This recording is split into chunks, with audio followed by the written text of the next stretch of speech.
I had a bad case of the munchies. Smoking alone in the privacy of my hotel room, the hunger for cheap junk food gradually filled me until I reluctantly determined that the situation needed to be dealt with. I internally debated whether to make the journey to the 24-hour convenience store near my hotel or to rough it and try to get over my high with sleep. Part of me reasoned that it was right down the street. I didn't even need to drive.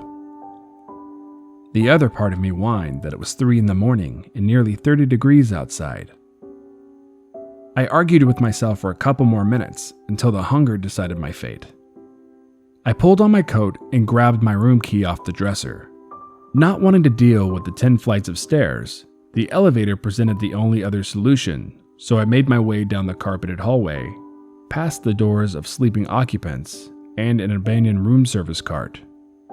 Eventually, I made it to the end of the hall and pressed the down button on the steel panel. I heard the unit rumbling down from a few floors above. I was on the 8th of a 10-story hotel, so it didn't surprise me how long the doors opened shortly after the descent had started. The doors opened. The cabin was not empty. There was a couple holding hands, leaning against the back wall. The man was a little shorter than the woman and had a chin-strap beard with beady green eyes. I didn't like the looks of him. The woman was tall and Asian. She had parted black hair and showed no movement or expression. She just stared at me with glassy, emotionless eyes. I went to press my button for the lobby and then noticed that there were no other buttons pushed yet. This was strange because it meant the couple had not yet selected their desired floor and therefore were just standing in the elevator a few floors up. I shrugged it off and pushed down on the L. I tried not to look at the strange couple, but I could feel the stare of the Asian woman in the back of my head. The elevator started moving downwards. The entire trip down, I could feel the eyes of the woman on my neck, and I could hear the chin-strap beard man talking to himself quietly. Time moved slowly. I wanted to get away from this freaky couple.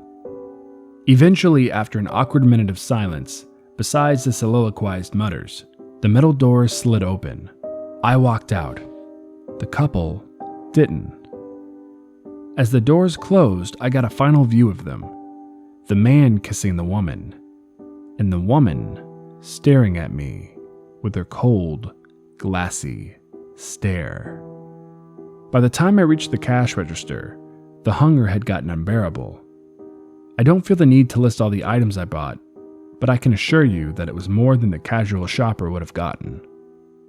With my 2 plastic bags in hand, I headed back towards my hotel. I hoped the couple would not be in the elevator still. If they were, I would take the stairs. But as I got closer to the hotel, all those thoughts disappeared when I saw the flashing red and blue lights. Ambulance and police around my building. I rushed over to my door and tried to get in, but I was stopped by a police officer. He told me that an employee had discovered the murdered body of an Asian woman in my building. I told him that I had just ridden the elevator with her and her boyfriend. He looked at me grimly. "She was found in the elevator," he said. "Her body was hanging from a curved nail on the elevator wall. No visible marks on her front or sides, but an impressive array of knife wounds up and down her back. Forensics can already confirm she's been dead for at least 24 hours, he finished.